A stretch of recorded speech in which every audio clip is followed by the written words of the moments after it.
Je suis à la fois une Gwyn, à la fois une pédale, et c'est justement, on va dire, l'osmose entre les deux qui me plaît. Et du coup, pour moi, mon genre, c'est ça. Dans cet épisode de la Quinterview.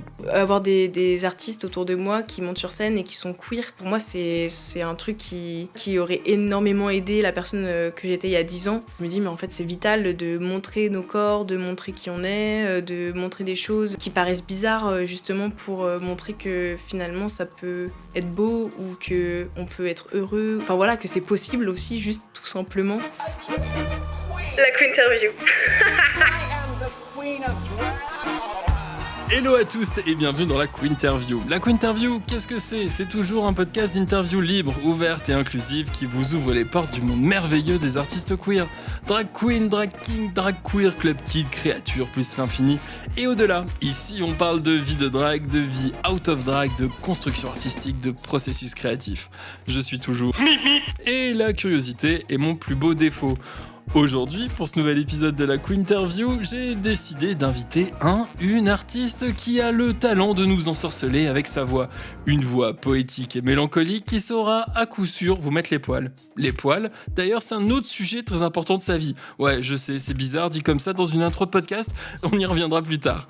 Mais c'est aussi le premier drag king à avoir rejoint l'année dernière le cabaret Madame Arthur. Bienvenue pour ta Quinterview Power Bottom.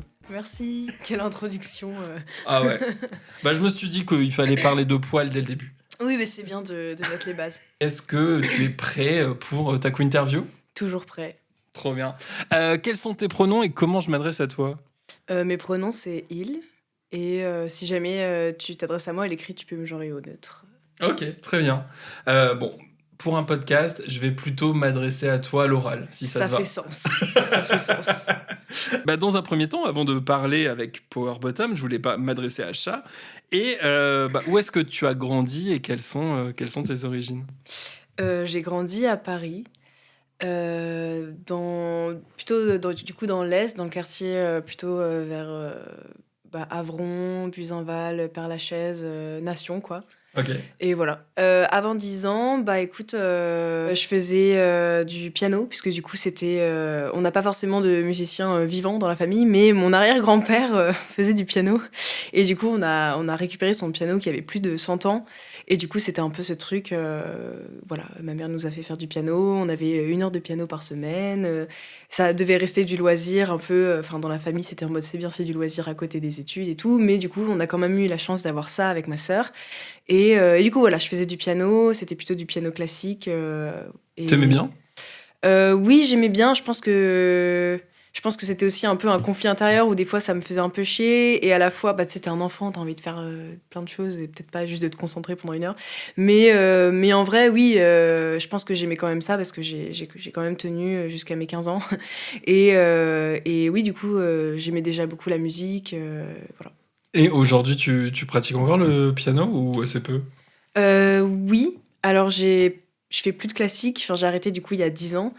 J'ai pas forcément fait de piano pendant quelques années ensuite, et puis là j'ai décidé de m'y remettre, mais c'est beaucoup plus pour m'accompagner au chant finalement que pour faire des prouesses techniques. Du coup, ouais, voilà, c'est trop cool, j'en fais plus régulièrement, mais pour moi, et puis là ça m'est arrivé récemment de l'en faire sur scène pour la première fois depuis toujours en fait, en tout cas pour m'accompagner au chant, et c'était vraiment trop chouette de refaire ça, de me réconcilier avec ça et de pouvoir chanter avec. Parce que du coup, quand tu prenais des cours, c'était juste du piano ou tu chantais en même temps que tu faisais du piano ? C'était principalement du piano classique, puis je me souviens que la toute première chanson sur laquelle je me suis accompagnée, c'était Imagine de John Lennon. Et ça, j'étais un peu plus âgée, je devais avoir 12 ans, un truc comme ça, 11-12 ans. Mais du coup, oui, déjà, c'était pour chanter, mais un peu plus tard, quoi. Ok. Et l'école, ça se passait comment ? T'étais quel genre d'élève ? Quel genre d'élève ?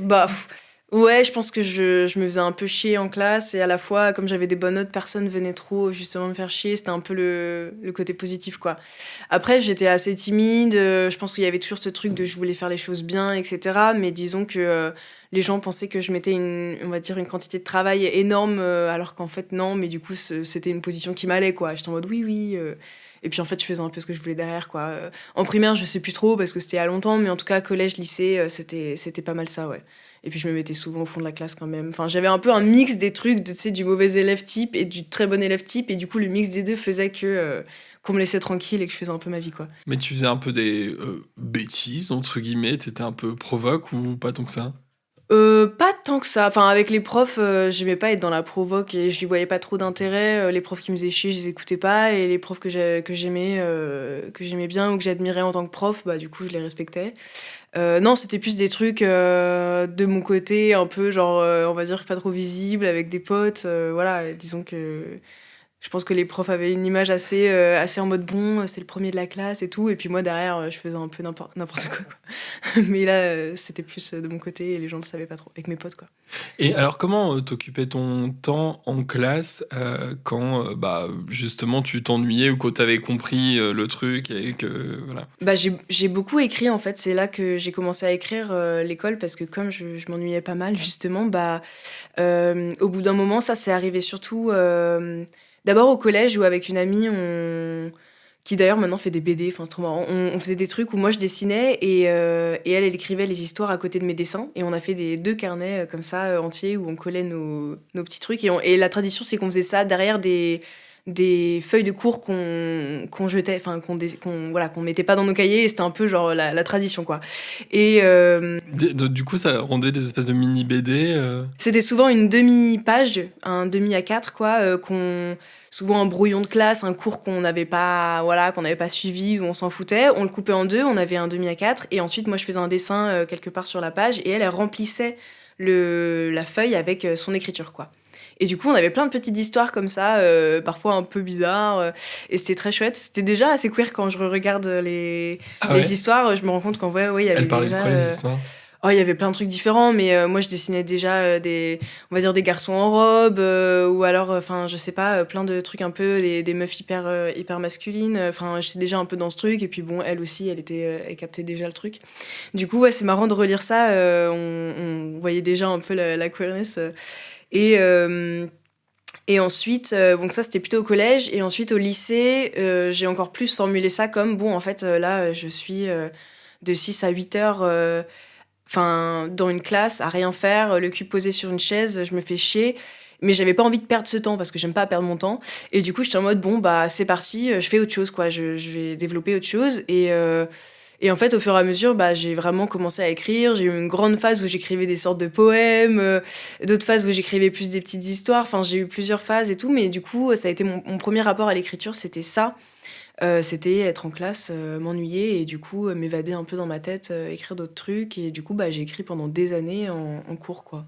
Donc c'était à la fois une sorte de journal intime ou c'était plutôt plus créatif entre guillemets et des histoires fictionnées ou mi-fictionnées mi-réelles, c'était comment? À l'époque, c'était plus poème et fictif. Mais en fait, à côté de ça, quand j'étais pas en classe, j'avais mon journal à moi, où c'était beaucoup plus ma vie quotidienne ou alors mes ressentis, mes pensées. C'était un peu un mix des deux aussi des fois. Voilà, c'était un peu fluide. Mais oui, voilà, j'avais un peu les deux. Mais en classe, c'était plus... en tout cas, le lycée, c'était ma grande période poésie, quoi. Et t'en as combien de carnets? Bah là, ils sont tous là, tu peux les voir. Bon, ceux qui écoutent ne peuvent pas les voir, mais Ah oui, il y en a quelques-uns. tout ça, là, c'est rempli. Et là, j'ai commencé quand j'avais 13 ans à remplir ces carnets-là. Du coup, là, ça va faire 12 ans. C'est déprimant de dire ça. Ça va faire 12 ans que j'ai ces carnets-là et que je continue à en remplir.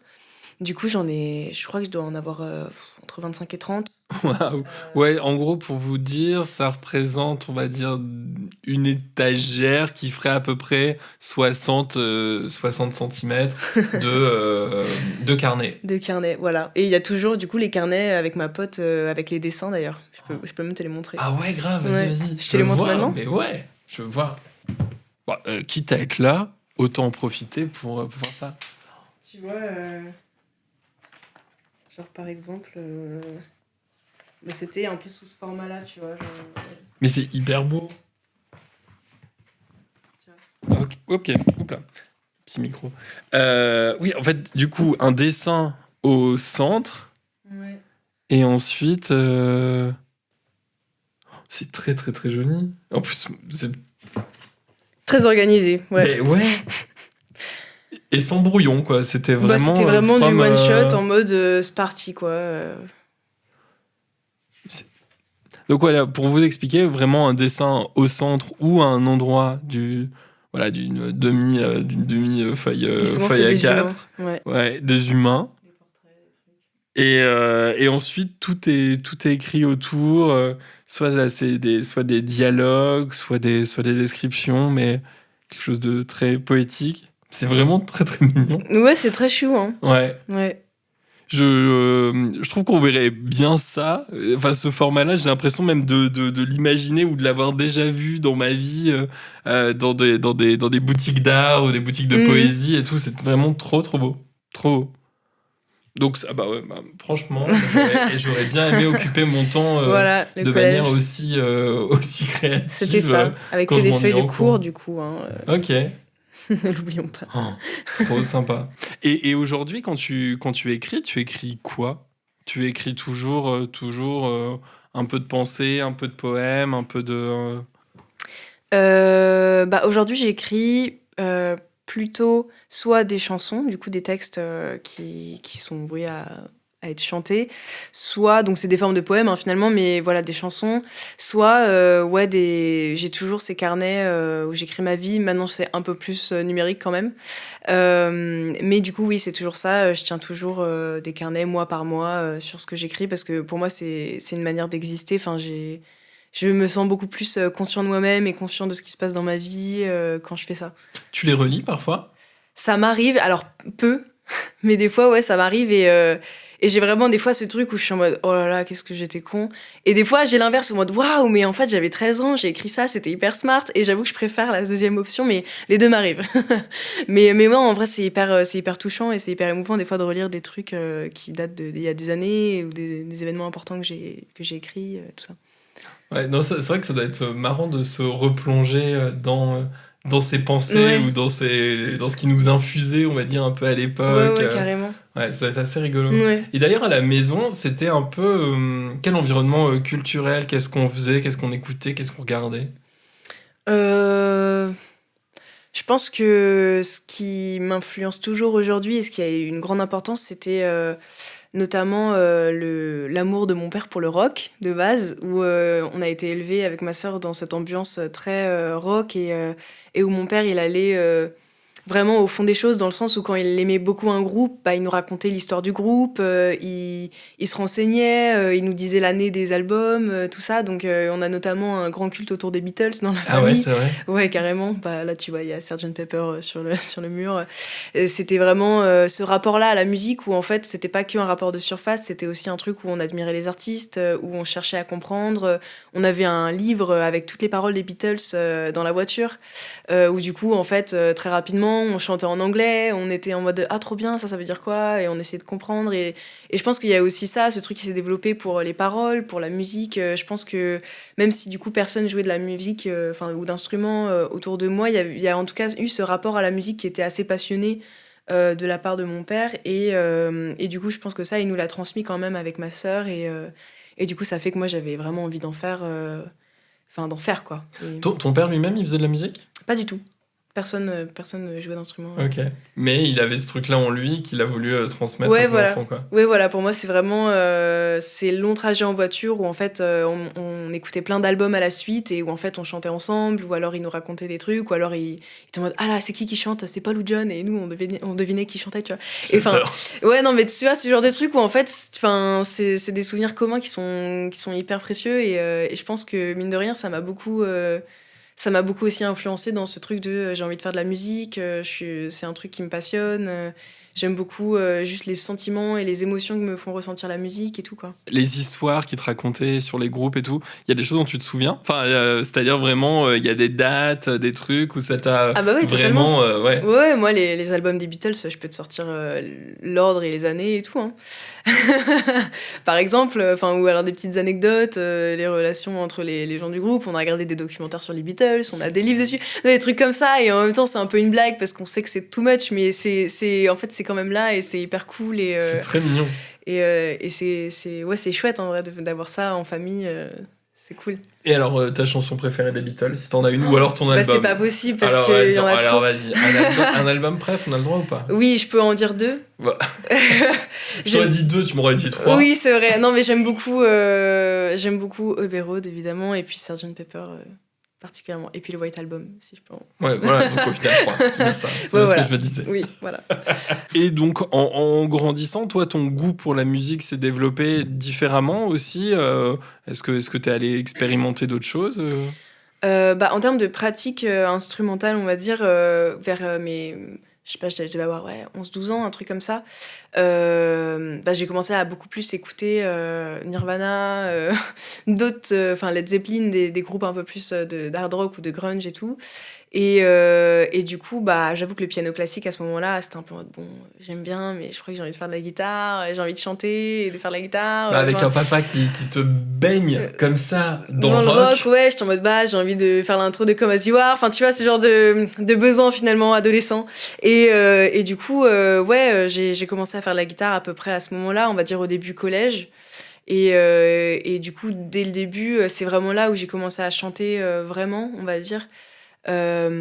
C'était plus avec la guitare, même si j'avais déjà c'est un peu flou, donc je sais plus si ça se chevauche en termes de période ou pas. J'avais un peu commencé avec le piano et du coup Imagine, mais du coup c'était vraiment un moyen de ok, là je vais pouvoir faire des riffs de rock, bon avec ma petite guitare acoustique, mais quand même, et je vais pouvoir chanter quoi. Et du coup j'ai appris énormément de chansons et j'ai beaucoup chanté, et du coup y a eu tout ça, puis donc une évolution dans à la fois cette pratique où je me suis plus mis à la guitare et j'ai arrêté le piano quelques années après, et dans ce que j'écoutais où je me suis un peu plus dirigée vers des trucs plus hard rock, plus Led Zeppelin, Nirvana, tout ça, et du coup on va dire j'ai un peu élargi les styles de rock que j'écoutais, et puis ensuite plus tard j'ai élargi juste les styles musicaux tout court que j'écoutais, mais en tout cas il y a un fondement rock qui maintenant est même plus tout le temps présent, mais en fait, qui est présent, mais peut-être différemment, tu vois. C'est pas mais forcément, les fondations sont là. Voilà, pour moi, le rock, c'est pas seulement un truc de t'as une guitare électrique, c'est aussi un état d'esprit, c'est un lâcher prise. En tout cas, pour moi, c'est aussi ça, quoi. Et tu te prédestinais à te dire pourquoi pas être chanteur plus tard ou faire de la chanson plus tard? Pas du tout. En fait, c'était une envie que j'avais. Moi, quand j'avais 13 ans. Je disais à mes parents, non mais moi de toute façon à 17 ans je passe pas le bac, je vais aller à Londres et je vais faire un groupe de rock, tu vois. Évidemment, bon, j'ai passé le bac, mais spoiler alert, je n'ai absolument pas fait ça. Mais tu vois, moi c'était un peu mon rêve de base, quoi. Et en fait, je pense qu'avec les années, tous les rendez-vous, tu sais, chez les conseillères et les conseillers d'orientation hyper angoissants, où moi j'étais en mode moi j'ai envie de faire de la musique, et c'était en mode mais tu sais qu'on peut pas vivre de la musique, c'est compliqué, fais plutôt des études et garde ça à côté, ou ce fameux truc de non mais tu sais après ça devient un travail et tu t'aimeras plus la musique. Et maintenant que j'en vis, je suis en mode c'est pas du tout vrai, je suis trop contente, tu vois. Et du coup je pense que c'était un truc de c'est très bien de faire de la musique, c'était valorisé dans ma famille, un peu dans ce truc de voilà, mais par contre jamais c'était vraiment envisagé comme un métier ou comme un truc possible, où ça a toujours été je pense né d'une inquiétude, mais ça a été un peu découragé, ou dans un truc de ça va être compliqué, peut-être d'abord fais des études et ensuite tu verras. En soi, du coup, c'est ce que j'ai fait, et du coup non, je pensais pas forcément atterrir là, même si en fait j'étais un peu dans le déni de en fait c'était ça mon rêve depuis le début, et ça m'a rattrapée finalement parce que c'est quand même ce qui est arrivé, même un peu comme ça, pas malgré moi non plus, mais un peu, ça m'est un peu tombé dessus et j'ai suivi le flow, quoi. Donc, Mais c'est vrai que très souvent, c'est des histoires qu'on entend, les parents qui disent les métiers artistiques, c'est difficile, tu peux ne pas y arriver, mais comme dans le fond, n'importe quelle carrière. Mais c'est vrai que comme ça touche à l'art, c'est encore autre chose. Ça paraît vraiment impalpable de ton art, il peut à un moment ne jamais être compris, et tu peux aussi être très déçu. Il y a plein de trucs, il y a à la fois le réseau, le talent, le truc, est-ce que ça plaît à un moment donné, du coup je comprends cette inquiétude, mais et puis je pense que du coup oui, c'est pas rendu facile, c'est-à-dire que moi par exemple j'avais candidaté pour faire des lycées en horaire aménagé, sauf que comme je faisais pas le conservatoire, de manière assez on va dire logique pour eux, ils m'avaient pas pris parce que du coup j'étais pas légitime à et voilà, du coup c'était tout ce truc où en fait tout rien ne te menait vraiment par là dans ton environnement. Mais après en fait moi j'ai envie de dire aux gens qui ont envie de faire ça, si vous êtes suffisamment solide et que vous y croyez vraiment et que vous pensez vraiment que vous avez une place à vous faire là-dedans, foncez, ouais. Mais t'as fait quoi alors comme étude sérieuse? Comme étude sérieuse, mais pas du tout la musique. J'ai fait quoi? Bah déjà, j'ai fait un bac L, évidemment. Donc ça, déjà, c'était un peu moins sérieux que la S, mais bon, c'est pas grave, on s'en est sorti. Ouais, punk, quoi. Rock. Ouais, voilà, bah en vrai, au moins c'était cool parce que les gens, elles, étaient quand même beaucoup plus cool. Ah, c'est un peu vrai quand même. Enfin, je me sentais mieux, quoi. Non, mais on a le droit, on a le droit, on a le droit de Désolée le les dire. autres. Mais disons qu'on se retrouvait justement entre personnes qui aimaient quand même vachement faire des trucs artistiques. On était plus voilà, tu sais, la team Babos au lycée, quoi. T'étais Team Babos, Bah, ouais. Team Sarwell. Ouais, faut pas le dire, mais ouais. Mais j'étais Pourquoi faut pas le influencée. dire? Bah, je sais pas, c'est un peu ce truc de, tu sais, t'as 17 Tu ans. faisais les bolasses. Ah ouais, de ouf. Mais ça, je kiffe toujours, hein. Par contre, c'est hyper badass. Mais moi, je faisais avec du feu et tout, hein. Ah ouais, j'y suis allée à fond, mais c'était trop bien. Mais il faudrait que je le fasse sur scène, j'aimerais trop. En vrai, je me dis, quitte à avoir été babos, autant le réinvestir dans un truc. Bah, tu vois, la perf que je fais avec les chaînes, où je fais tourner les chaînes, bah, ça, c'est les bolasses. C'est juste que maintenant, je le fais avec des chaînes, tu vois. Il faut que tu réinvestisses voilà. le babos en toi. Bah c'est ça, en fait je récupère les trucs que j'ai appris à une période de ma vie dont je ne parle plus actuellement, mais je m'en resserre et je me les réapproprie d'une autre manière. Bref, du coup maintenant je fais des bolasses mais avec des chaînes, bref. Et je suis très contente de cette évolution. C'est autre chose. Oui voilà, ça me va très bien. Mais qu'est-ce que je disais? Oui, bah du coup en termes d'études sérieuses, parce que c'était ça la question. Oui, c'était ça la question, mais on a le droit de digresser. Oui, on a le droit de digresser. C'est même conseillé. Oui, c'est beaucoup plus drôle finalement que de parler d'études.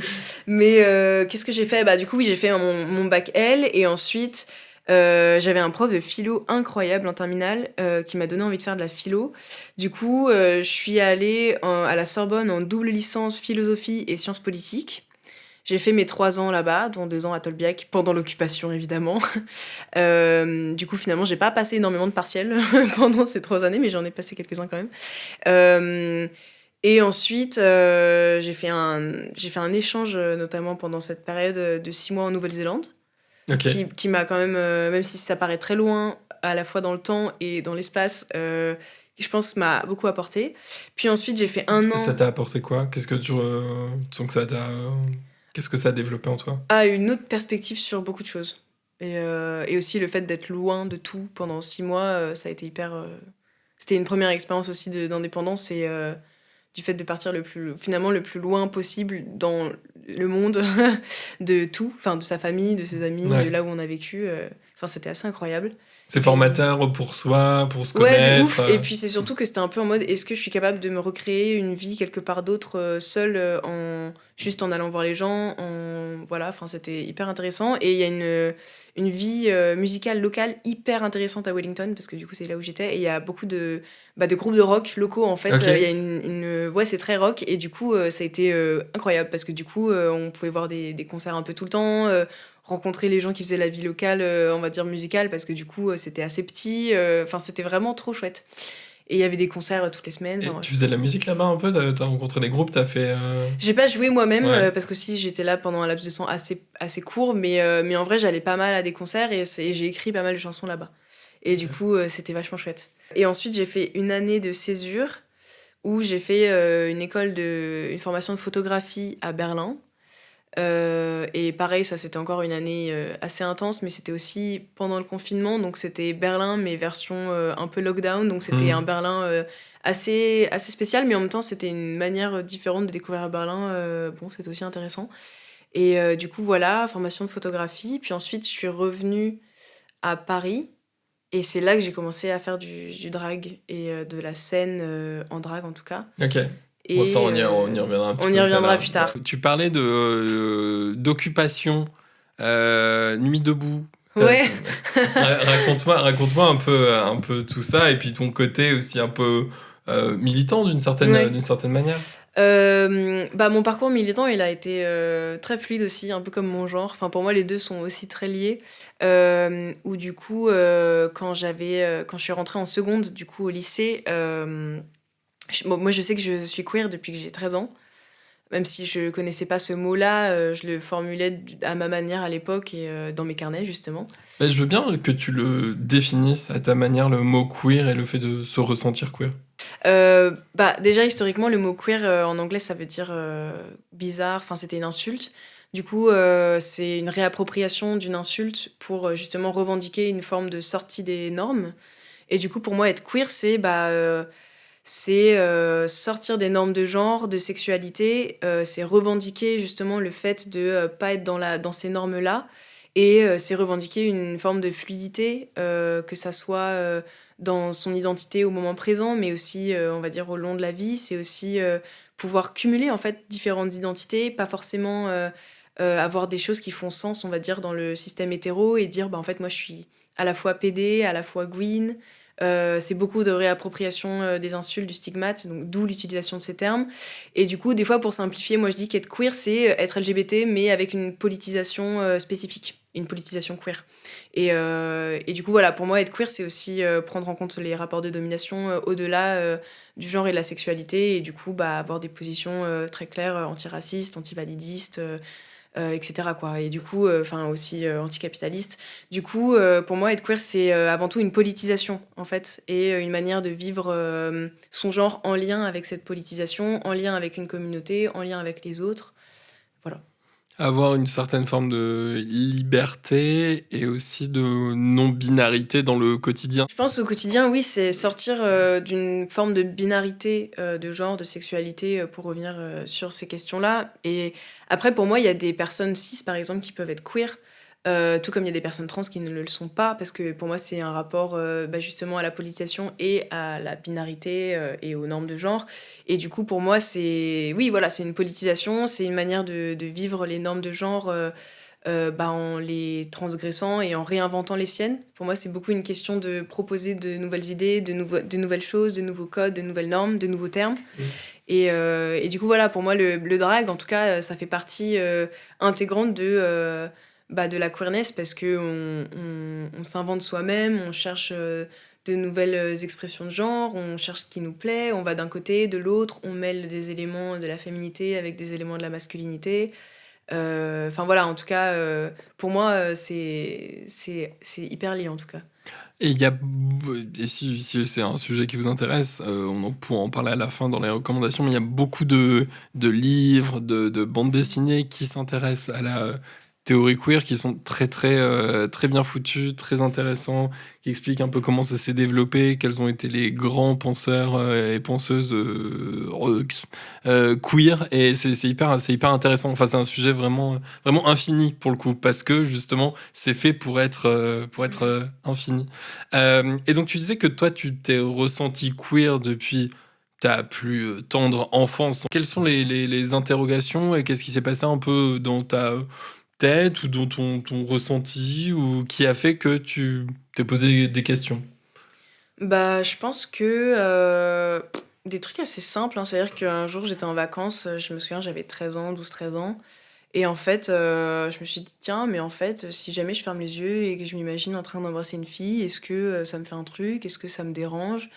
Du coup, j'ai fait ça. C'était un peu des auto-expérimentations, des explorations avec soi-même. Et en fait, bah, j'ai fermé les yeux, je me suis imaginée en train d'embrasser une fille. Et ça m'a pas fait plus ou moins que quand je m'imaginais embrasser un garçon, en fait. Et du coup, à partir de cette expérience-là, je me suis dit, bah, en fait, c'est possible que j'aime les deux. Et j'aime les deux. Et voilà, on verra. Et du coup, ça, j'avais 12-13 ans. Et ensuite, moi, c'était surtout les questions au niveau du genre qui ont été hyper violentes quand j'avais à partir de 13 ans aussi. Où du coup, à l'époque, bon, évidemment, déjà, je me sentais très seule et je savais pas si c'était normal, si j'étais le seul à ressentir ça. Je me sentais assez isolée dans ces questionnements-là et c'était assez dur de les exprimer à d'autres gens. Mais du coup, ouais, c'était plus ce truc de, en fait, je voulais être un garçon, je me sentais mal dans mon corps, mal dans mon genre, mal dans beaucoup de choses. Je faisais beaucoup de dysphorie et c'était très, très violent, mais c'était aussi un rapport de violence par rapport à soi-même, je m'aime pas comme ça et tout. Puis en fait, à 14 ans, j'ai cherché sur Internet, en fait, et j'ai trouvé le mot transidentité. Et c'est là que j'ai compris qu'en fait, j'étais pas le seul, que c'était quelque chose qui existait, que il y avait quelque part d'autres gens qui étaient comme moi, voilà. Mais déjà, à Tu te souviens ce que l'époque... tu avais écrit sur Internet pour essayer je crois que j'avais dû écrire un truc très... Bah, du coup, à l'époque, très binaire, mais un truc Ouais, bien ok... sûr. Quand on sait pas, il y a un moment... Ouais, voilà, moi j'avais dit... je pense que j'avais dû écrire un truc comme... comment s'appelle une femme qui se sent homme ou un truc comme ça, tu vois, un truc très... ça devait être un truc dans ce genre-là, genre femme qui se sent homme ou un truc comme ça, quoi. Et du coup, j'étais tombée sur la transidentité. Mais même à l'époque, du coup, dans mes carnets, c'est là que c'est cool d'avoir ces carnets-là, parce que je vois bien que, du coup, déjà, j'étais en mode, ah, mais en fait, je crois que je suis bisexuelle. Enfin, à l'époque, j'avais mis ce mot-là, parce que j'étais en mode, bah, j'aime et les hommes et les femmes, et j'avais encore, du coup, pas d'éducation ou de déconstruction sur notamment ces catégories de genre-là, mais j'étais en mode, bah, du coup, je dois être bisexuelle, et j'avais vu une interview de David Bowie où il disait qu'il était bisexuel aussi, et du coup, j'étais en mode, je suis comme David Bowie. Enfin, voilà, moi, j'étais à fond là-dedans, et pareil, d'un point de vue du genre, j'étais hyper perdue, parce que j'étais en mode bon, de l'extérieur on me voit comme une femme, à l'intérieur moi je me sens plutôt homme, j'aime les hommes et les femmes, et du coup déjà à l'époque j'avais ce questionnement, mais du coup est-ce que je suis gay, est-ce que je suis lesbienne, est-ce que je suis hétéro, et j'étais perdue, parce que pour moi, comme je voyais ça comme extérieur intérieur, j'étais en mode mais en fait du coup c'est à dire qu'à l'extérieur si je sors avec un homme ça veut dire que je suis hétéro, mais en fait si on prend mon moi intérieur ça veut dire que je suis gay. Si jamais je sors avec une femme, ça veut dire que de l'extérieur je suis lesbienne, mais en fait à l'intérieur je suis hétéro parce que je suis un homme. Et du coup, genre c'était en mode, mais en fait c'est hyper compliqué. Et du coup, c'est pour ça que j'avais écrit cette fameuse phrase là que Manon du coup a mis dans le documentaire Devenir roi. Je suis un homme qui aime les femmes, un homme qui aime les hommes, une femme qui aime les femmes et une femme qui aime les hommes. Parce qu'à l'époque, j'étais en mode, en fait, je suis tout et rien à la fois. Et déjà à l'époque, c'était formulé du coup avec ces mots-là que maintenant j'utilise plus comme ça. Mais à l'époque, c'était déjà ce truc de, en fait, j'étais déjà un peu TPG, quoi, transpédéguine, mais formulé comme ça. C'est vrai que c'est ce qui est compliqué quand on découvre ça et qu'on se prend tous ces questionnements dans la tronche, c'est qu'on se dit, en fait, comme tout fonctionne de manière binaire dans la vie, Mais en fait, ça fonctionne pas. Ben ouais. La binarité rend tout très compliqué. Ben ouais, du coup, où est-ce que je me place, moi, si tout est comme ça et si je suis ni l'un ni l'autre? Oui, voilà, et en fait, c'est juste qu'il faut changer de paradigme. Pour moi, c'est vraiment, tu mets d'autres lunettes, d'autres filtres, en fait, un autre paradigme, tu vois, à travers d'autres termes, à travers d'autres compréhensions du monde, et en fait, tout devient plus simple quand on utilise des filtres de vision, on va dire, des lunettes queer. Enfin, moi, c'est ce que je fais, et en fait, tout est beaucoup plus simple que quand on essaye de comprendre qui on est, en tout cas quand on est une personne queer, à travers... quand on essaie de se comprendre soi-même à travers des termes binaires ou voilà, une compréhension du monde hyper normée, en fait, c'est hyper casse-gueule parce que rien ne fait sens. Alors que du coup, une fois qu'on change de paradigme, c'est la libération, quoi. Et en trouvant toutes ces informations, toi, tu t'es reconnu au fur et à mesure sur ce que tu trouvais, sur tes recherches, et tu disais, ok, je comprends, je me comprends, je suis pas le seul. Et bien du coup, on en arrive à la question originale qui était le parcours militant. J'ai d'abord découvert ce mot, et après, du coup, à 15 ans, quand je suis rentrée en seconde, je suis allée dans une association LGBT, le MAG, du coup, près de Nation, à l'époque, et toujours à Nation, je pense. Et en fait, c'est là que j'ai eu une autre compréhension de moi-même et de tout ça. C'était surtout en rencontrant des gens LGBT et queer. C'était en rencontrant aussi beaucoup de personnes qui avaient mon âge, et on est arrivé assez jeunes, du coup on avait 15 ans. C'était hyper drôle parce qu'à l'époque on nous appelait les bébés Gwyn parce on était toutes Gwyn entre guillemets, et maintenant on est tous transmasques. mais du coup c'était cool d'avoir ce groupe là où en fait on a un peu une sorte de parcours, enfin tu vois, c'était un peu en mode bon, on a évolué un peu tous en même temps finalement. C'était peut-être un peu aigri enfin voilà, on était potes dès le début, et je pense que c'était pas pour rien, quoi. Et du coup ouais, c'était chouette de pouvoir rencontrer des gens qui existent, qui sont concrets et qui te comprennent et avec qui tu formes des amitiés. Et du coup, moi, en seconde notamment, et mes années lycée, c'était surtout mes amitiés et ma vie sociale étaient surtout en dehors du lycée, avec le MAG, avec mes premières sorties à la mutinerie, avec des gens aussi qui étaient plus âgés, parce que c'est une association normalement il me semble, de 16 ans à 25 ou un truc comme ça. Et du coup, on traînait aussi avec des gens qui avaient un peu plus d'expérience, qui savaient déjà un peu mieux qui ils étaient. Enfin voilà, et du coup, c'était très chouette d'avoir ça. Ça t'a fait du bien? Ah ouais, de ouf. Moi, ça m'a fait revivre, hein. C'était dingue. C'était ouf de vivre ça, et en vrai de sortir aussi jeune aussi, d'être... mais toujours avec la protection de ceux qui étaient de celui qui était un peu plus âgé. Du coup, c'était très chouette, ouais. Ma première fois à la mine, j'avais 15 piges, quoi. Du coup, ça, c'est quand même très stylé. Enfin, je suis très content, quoi. Je suis en mode, bon, en fait, j'aurais pu découvrir ça 10 ans après et j'aurais quand même loupé un truc. C'est quand même très stylé. Bah non, mais pour moi, en tout oui, cas, bien pour mon sûr. parcours, je suis en Bah mode, ouais. en vrai, à l'époque, j'étais en mode, je sais pas ce qui se passe, mais là, ma tête est en train d'exploser, quoi. Genre, j'étais en mode, bah, en fait, heureusement que j'ai atterri là, heureusement que je suis allée dans cette association-là.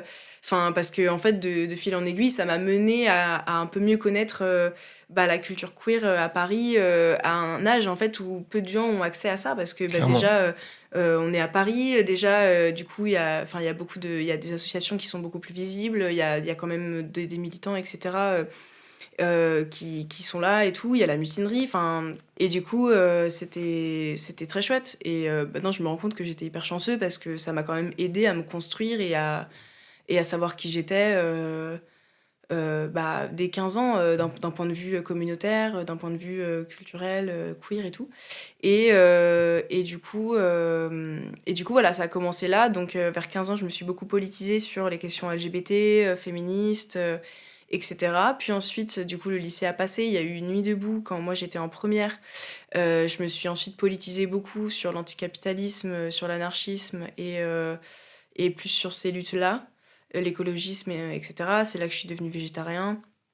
Du coup, voilà, il y a eu ces plusieurs phases de politisation. Déjà, du coup, d'un point de vue LGBT et féminisme, puis ensuite d'un point de vue bah, anticapitaliste, écologiste, etc., anarchiste. Puis ensuite, il y a eu la fac, où moi, j'étais en mode « Ah ouais, je vais faire une double licence philo, sciences politiques, comme ça, je pourrais déglinguer les gens en débat et je pourrais dire à quel point l'anarchisme, c'est bien. » Tu vois, ça, c'était vraiment mon but premier. C'était pas du tout « Ouais, je vais faire carrière là-dedans. » C'était en mode « Ah ouais, comme ça, je vais pouvoir prouver que l'anarchisme, c'est trop stylé. » Tu vois. Et du coup, j'ai fait ça. Et puis, il y a eu Tolbiac, donc il y a eu les occupations. Donc, de nouveau, grosse politisation à Tolbiac pendant l'occupation, sur l'autogestion. J'ai pas mal été... Enfin, j'ai quelquefois été à la ZAD aussi pendant ces périodes-là. J'avais vraiment envie de voir comment ça fonctionnait. En fait, bah, une zone où, en fait, il y avait un système d'autogestion mis en place. Du coup, voilà, un peu des politisations qui se croisent, en fait, toujours. Quand tu parles de politisation, c'est-à-dire c'est des sujets auxquels tu t'es informé. Oui, la politisation, en gros, c'est le fait de voir un enjeu comme étant quelque chose de politique et de comprendre, on va dire, plus ou moins les enjeux qu'il y a autour et de se renseigner dessus. Mais c'est pas forcément faire des recherches, lire des thèses, enfin, en fait, pas du tout. La politisation, elle passe aussi par des moments de convivialité, des moments, bah, il y a des recherches là-dessus, justement, sur la politisation dans des associations LGBT et tout. Ça peut passer par des discussions avec des gens, ça peut passer par la construction d'un ok, nous on est queer, en face il y a des gens qui se battent contre nos droits, avoir cette conscience-là. Enfin, ouais, la politisation c'est un peu tout ça, et il y en a pas qu'une, elles sont multiples et tout. Enfin, c'est toujours hyper diversifié entre guillemets, mais du coup c'est... Ouais, voilà, c'est ça la politisation pour moi. En tout cas, là, je l'utilise dans ce sens-là, quoi. C'est rencontrer des gens, justement dire ah ouais, ok, alors telle personne, telle partie se bat contre nos droits, telle autre partie se bat contre nos droits. Ça, c'est la politisation très stricte, entre guillemets, quand on parle du champ politique. Mais la politisation, c'est aussi tout simplement cette construction de ok, il y a les hétéros, il y a nous, il y a des enjeux où, en fait, on vit de l'homophobie, c'est prendre conscience des violences qu'on vit, mettre des mots dessus, politiser des expériences que d'abord on pouvait dire « Ah mince, c'était juste mon tonton qui était homophobe au dîner de famille », mais en fait, tu politises ça et tu dis « En fait, c'est un truc lié, c'est structurel, c'est culturel, etc. » Enfin, pour moi, c'est ça, quoi. Ok. Non, mais je trouve ça bien d'éclairer oui, aussi non, c'est vrai. ce terme. T'as raison. Ce terme-là. Je l'utilise un peu trop. Non, mais beaucoup, et on est beaucoup, et on peut être beaucoup à l'utiliser comme ça. Et je me dis que c'est toujours bien de réussir à définir ou tout du moins décrypter ce que ça veut dire. Et dans l'intro, je parlais de tes poils. Je parlais de poils. Grand sujet. De poils. Le poil, c'est politique. Le poil, c'est politique. Bah oui. C'est une vraie question?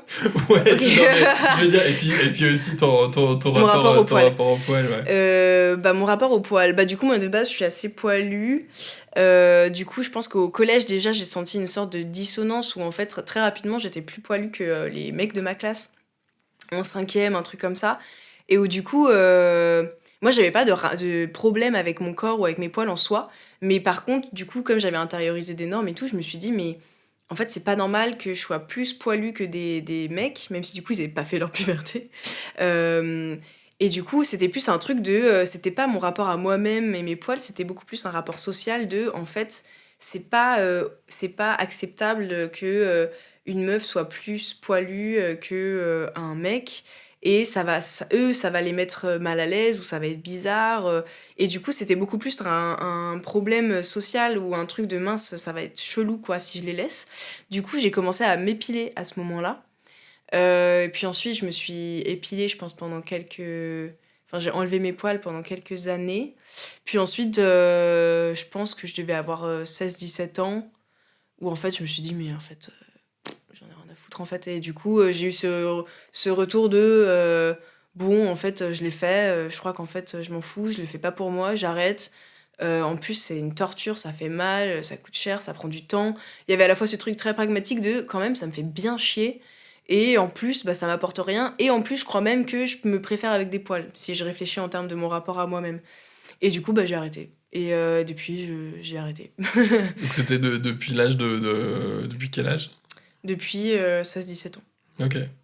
C'est fort à cet âge-là où quand même le regard des autres est aussi quand même très très important de réussir à se dire, bon, en fait, je m'en fous, quoi. Ouais, oui, et à la fois, moi, avec le recul, je suis déjà en mode pourquoi j'avais commencé de base. Mais Ben bon, ouais, enfin, bien sûr. c'est moi, forcément, je me disais, ah, mais j'aurais dû m'en foutre. Mais je pense que là, au collège, si tu deviens un peu la victime de la classe, c'est chaud quand même. Donc, j'étais en mode, allez, c'est parti. Mais du coup, oui, ouais, 16-17 ans. Et puis ensuite, après, je me suis sentie beaucoup, beaucoup mieux. Mais après, c'est vrai qu'il y a eu quand même de la compréhension dans mon environnement à ce moment-là. Et ensuite, j'ai un peu dû batailler pour dire que c'était pas dégueulasse, que c'était cool, que c'était normal, que voilà, quoi. Et sur l'exploration de toi, de ton identité, t'avais des conversations avec ta famille, avec tes parents à ce moment-là, ou pas trop? Non. Non, C'est c'était venu pas... plus tard? Ouais, je pense que c'était un peu le genre de famille où l'homosexualité, comme on dit, peut être acceptée, ou est un enjeu à peu près, on va dire, envisageable. Par contre, les questions... Envisageable. Ouais, voilà. Par contre, les questions de genre... Enfin, à l'époque, je parle d'il y a 10 bien ans, sûr, maintenant ouais. c'est plus chill, mais... Par contre, les questions de genre, c'était encore compliqué, quoi. Disons que moi, quand j'étais en 4e, c'était des mariages pour tous. Donc on en était là, on va dire, d'un point de vue contexte politique et avancée des mentalités. C'était en mode, est-ce qu'ils peuvent se marier, quoi.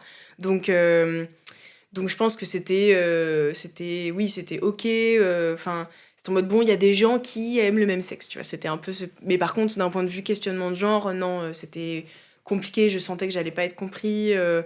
Ouais, là, ça fait 10 ans que du coup, je sais que je suis pas à 6, mais j'en ai pas parlé tout de suite. Ça a été assez lent.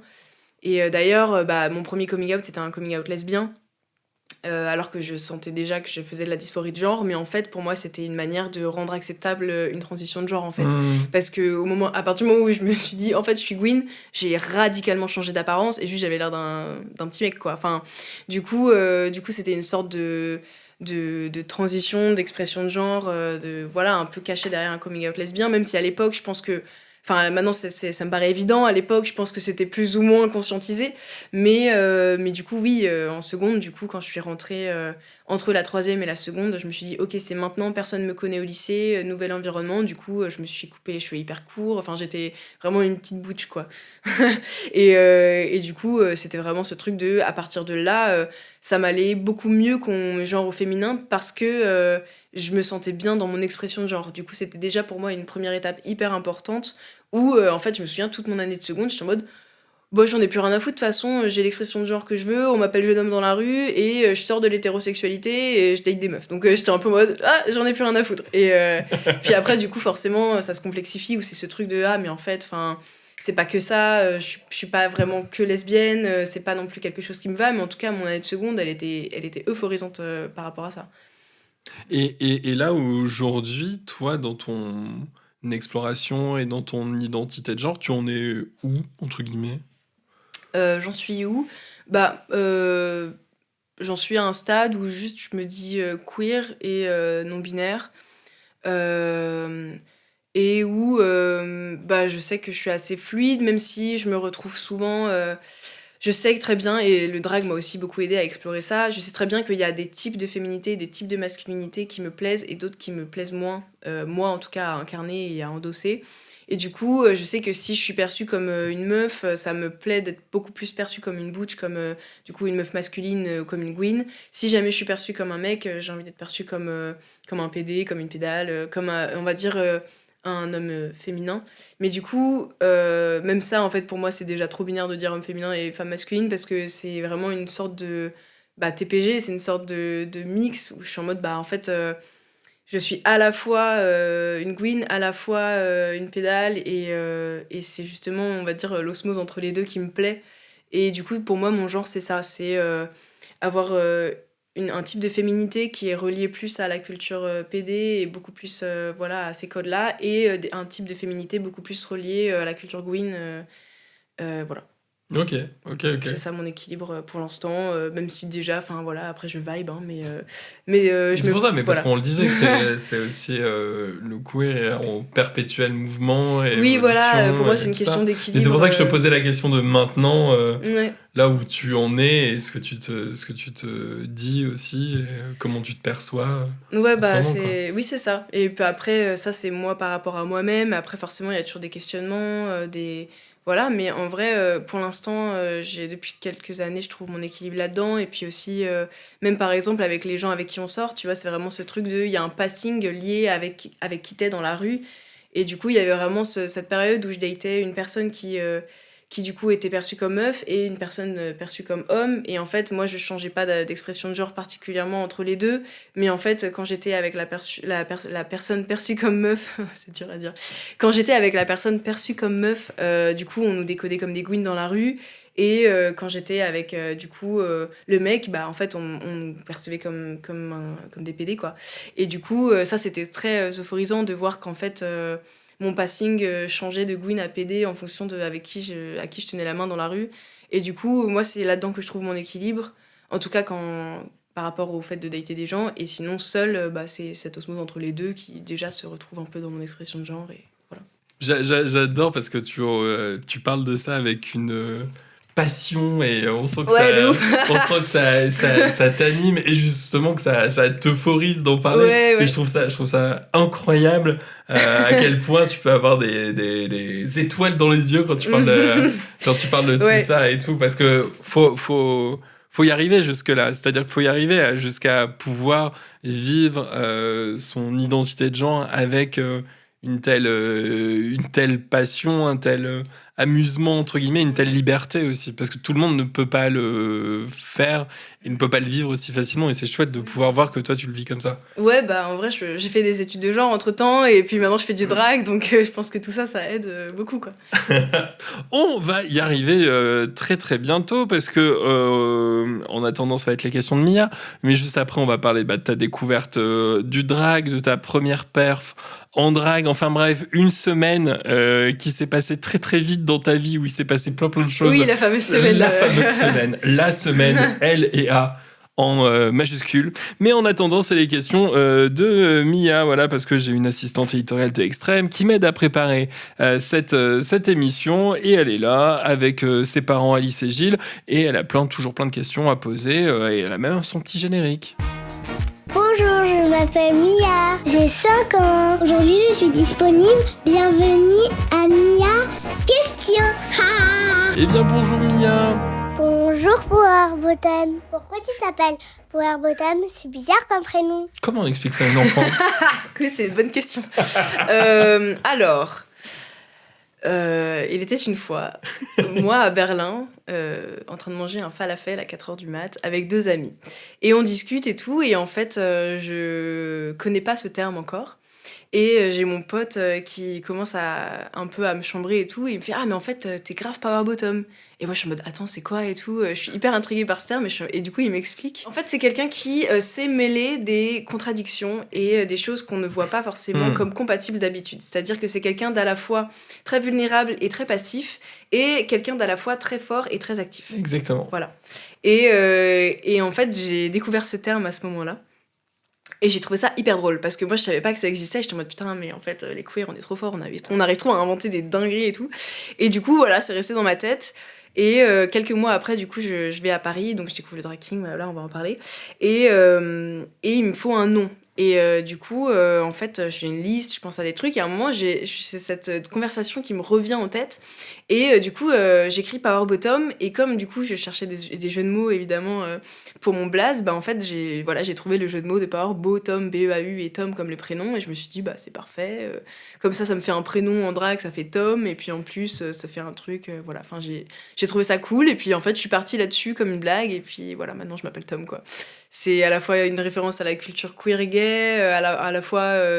voilà, enfin pour moi ça fait un clin d'œil à la culture un peu BDS, faut pas le dire à Mia ça, mais un peu du coup sur des logiques de domination et de soumission, etc. Mais aussi, pour moi ça va aussi au-delà de ça, parce que c'était aussi des questionnements que j'avais au-delà du genre ou de la sexualité, où des fois j'étais en mode mais en fait des fois je suis hyper fort, hyper extraverti, et puis des fois j'ai vraiment des moods où en fait je suis tout timide, et des fois j'ai l'impression que je suis assez vulnérable, assez faible et tout, et du coup même cette réflexion sur comment vivre les contraires dans une seule personne, ça je l'avais déjà dans mes carnets au lycée, tu vois, et en fait ça m'a rappelé toutes ces pensées que j'avais, et j'étais en mode mais en fait j'aime énormément ce truc de on peut être plusieurs choses à la fois, même des choses qui parfois sont vues comme incompatibles, parce qu'en fait, c'est pas linéaire la vie, et des fois, on peut être hyper fort à un moment sur un certain point spécifique. Et moi, c'est encore le cas aujourd'hui. Des fois, je me dis, ah ouais, ça là-dessus, je fais ça, je fonce, et les gens ils sont en mode, ouah, tu fonces, et je suis en mode, bah ouais, je fonce. Et puis des fois, des trucs qui paraissent hyper logiques ou hyper évidents, je suis incapable, et je suis vraiment en mode, oh, t'es sûr que je peux faire ça et tout. Et du coup, bah, même aujourd'hui, ça me fait encore rire, et ça fait encore partie de ma personnalité. Et du coup, même au-delà des références, on va dire, genre, sexualité, voilà, ou culture queer gay, en fait, pour moi, allier le power et le bottom, c'était un truc qui faisait hyper sens au-delà de ça, quoi.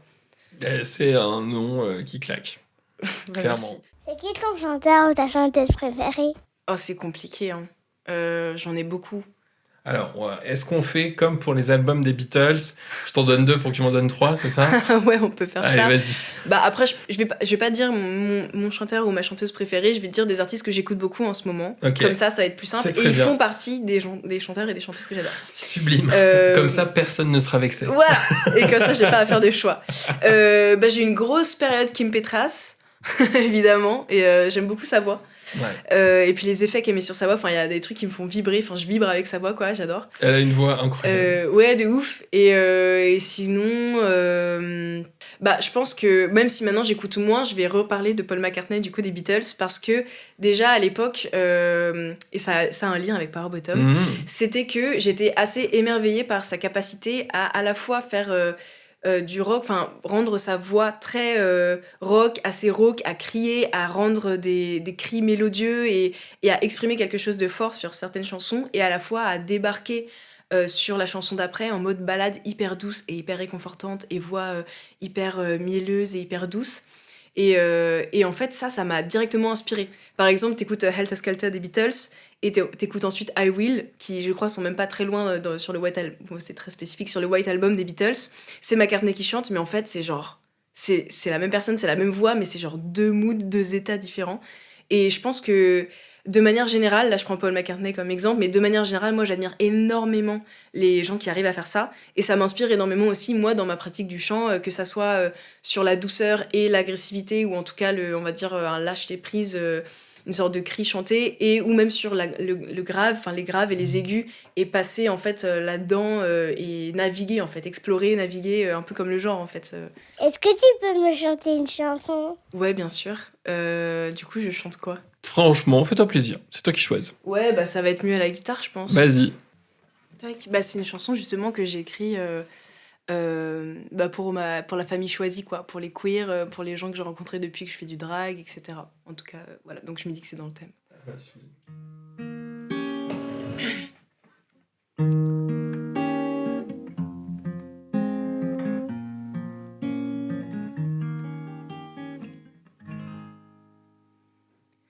'Cause I know that you're the ones who make me feel that way. And I know that I'm the one who can choose my own way. I will fight for the feelings that we have, to be grateful and alive. I will stand for the love that I feel when you're by my side. Bravo. Trop bien, j'adore cette chanson. Je t'ai entendu la chanter plusieurs fois. Pas la première fois. Et à chaque fois, elle me fout les poils. Oui, bah, c'est un peu la chanson que tu prends parce qu'elle a un peu émotion, un peu truc, c'est un peu le truc facile. Mais c'est une très belle chanson. C'est une très jolie chanson. Bah, peut-être qu'un jour je la sortirai. Bah, elle mérite. Elle est pas sur. Elle est sur- nulle part. Comment ça? Ouais.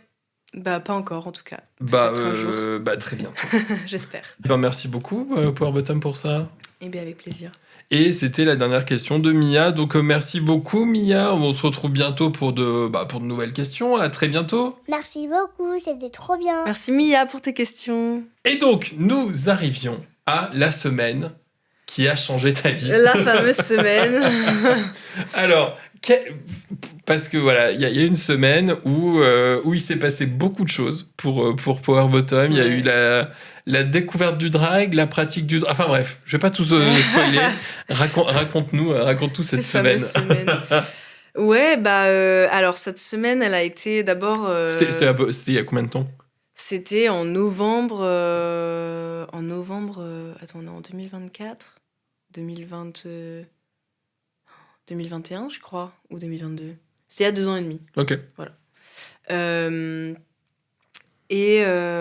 Mais du coup, 2021, non? Attends. Bah, J'essaie d'être précis. 2 ans et demi. Il y a 2 ans et demi, bah c'est ça. Ouais, c'est ça, c'était en 2021. Ouais, exactement. Donc c'était en novembre 2021. Et du coup, ça avait été, on va dire, précédé par d'autres événements en octobre 2021. Oh là là, waouh, Voilà, alors voilà. on se projette. Là, Un mois déjà, la narration, ouais. Ok, octobre 2021. Oui, c'est ça. Nous y sommes. Bah, du coup, je rentrais donc de Berlin.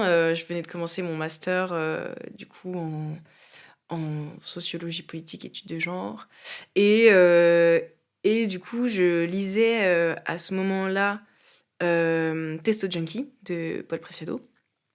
Et c'était une nuit où j'arrivais pas à dormir, comme beaucoup de nuits. Et du coup, vers 3h du mat, je lis, je continue à lire et tout.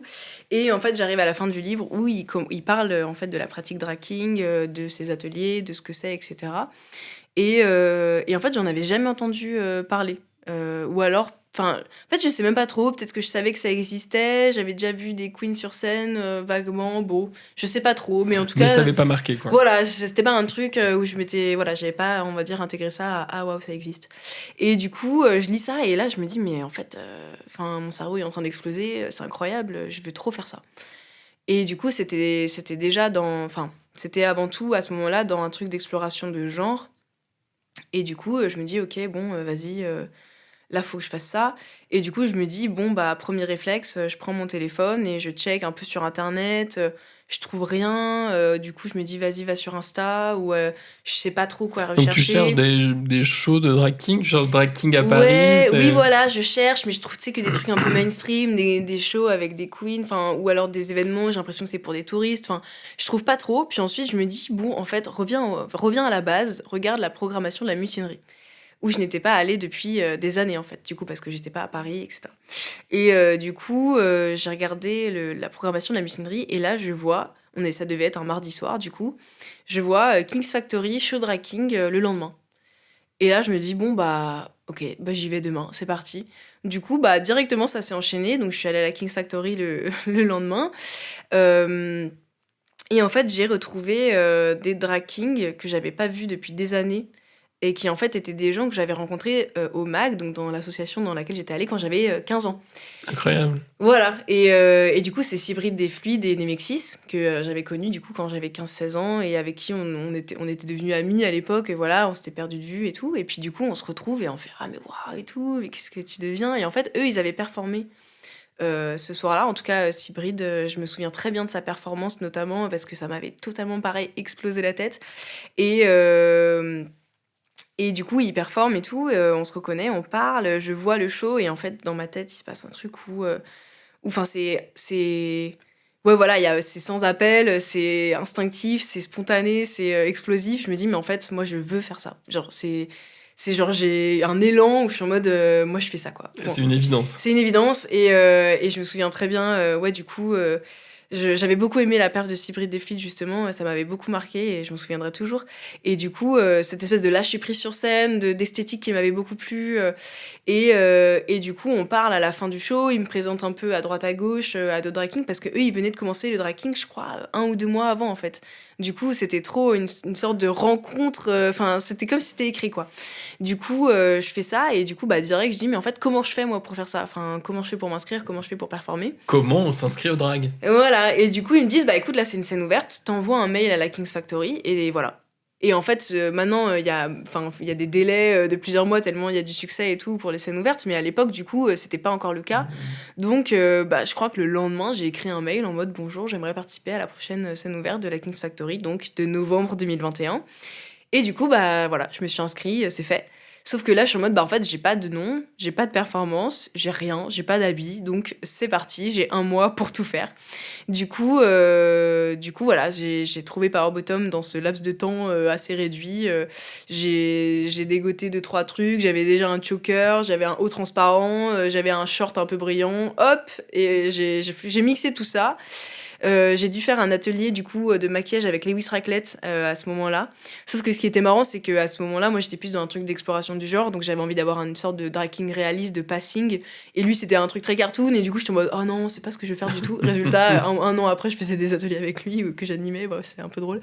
Et du coup, c'était déjà hyper intéressant de voir en tout cas le principe du contouring et tout, parce que moi, le make-up, j'étais juste nulle à chier, quoi.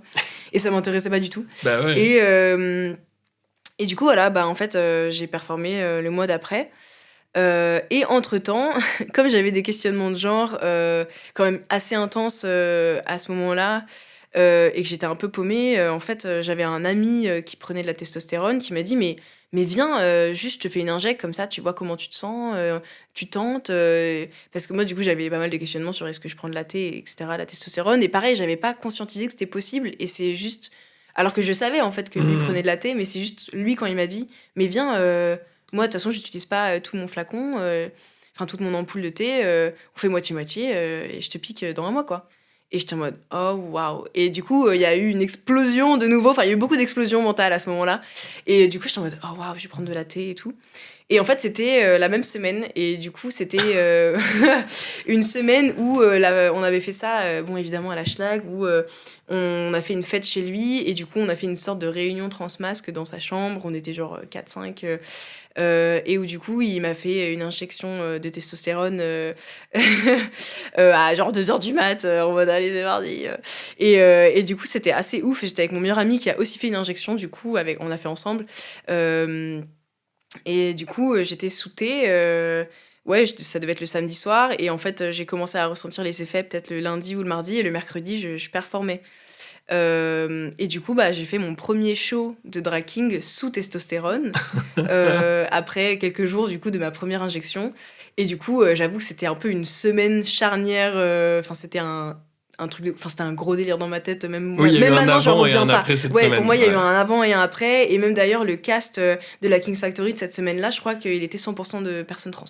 Et du coup c'était ce truc de enfin ouais, je sais pas, c'est magique. Genre c'était vraiment magique. Et du coup j'ai fait cette performance-là et ça s'est trop bien passé. C'était quoi comme performance du coup? T'as fait quoi? Bah du coup comme j'avais jamais vu de show à part celui d'octobre, j'ai débarqué sans savoir ce que c'était vraiment en fait le format d'une performance, donc j'ai fait une sorte de double performance en fait parce que j'avais peur que ça soit pas assez.